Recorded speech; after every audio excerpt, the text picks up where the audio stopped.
Buongiorno a tutti. Oggi sono venuto a Battaglia Terme per visitare dei luoghi che mi è stato detto da delle persone che ho fermato qui sono ormai abbandonati da più di 30 anni e già 30 anni fa erano mal ridotti, quindi vuol dire che purtroppo sono venuto a vedere delle rovine. Qui c'è Villa Valier. Villa Valier si trova alla fine di questo sentiero che vediamo qui davanti, mentre qui dietro di noi c'è la chiesetta di Villa Valier. Adesso vedremo. Io speravo di fare due documentari separati, ma da quello che mi hanno detto purtroppo c'è più niente da vedere, e infatti guardate anche voi. Guardate anche voi.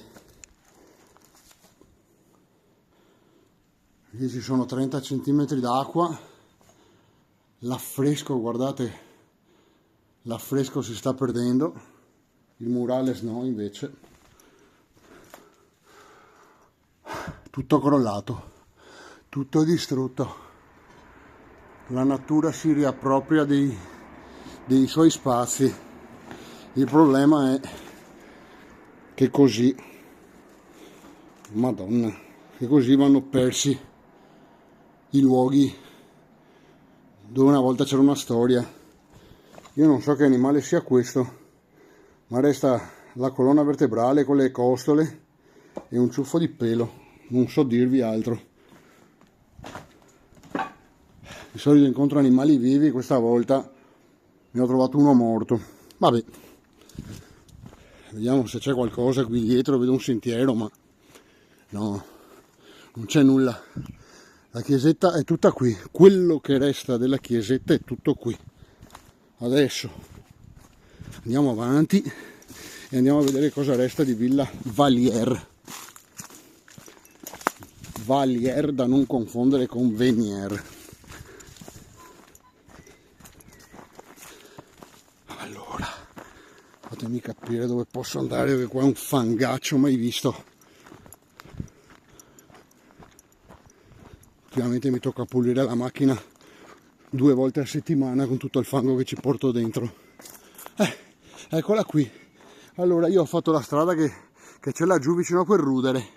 Da lì un signore mi ha detto, che abita in queste zone, che 25 anni fa lui veniva qui ed era già mal ridotta.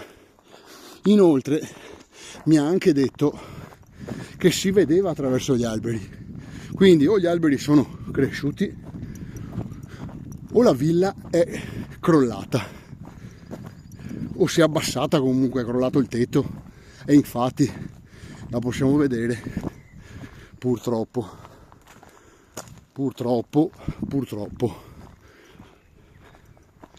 Questa è sicuramente Villa Valier, non vedo altri edifici nei dintorni. Lì non c'è il tetto perché dalla finestra del primo piano vedo il cielo. Qui c'è un pozzo, o quello che ne resta.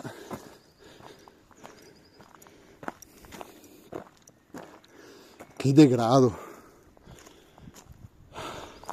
tutto distrutto,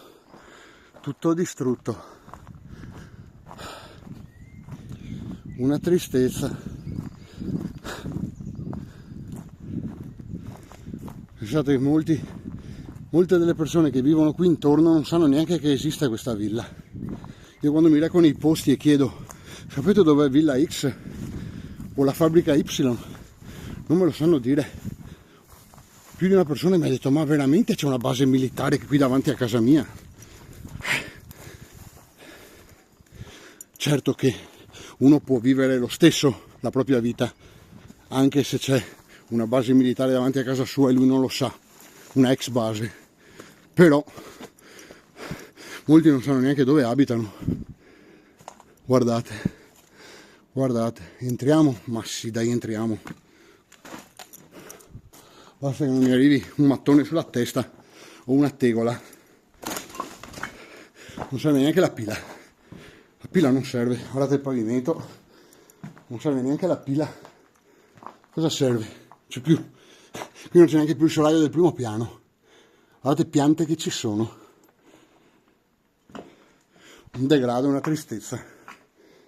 Io quando entro in questi posti sotto sotto un po' soffro.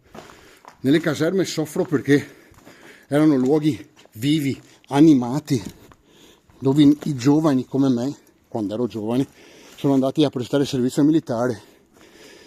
Chi ha avuto belle esperienze e chi mi ha anche detto molto brutte. La maggior parte belle, la maggior parte vorrebbe tornare indietro.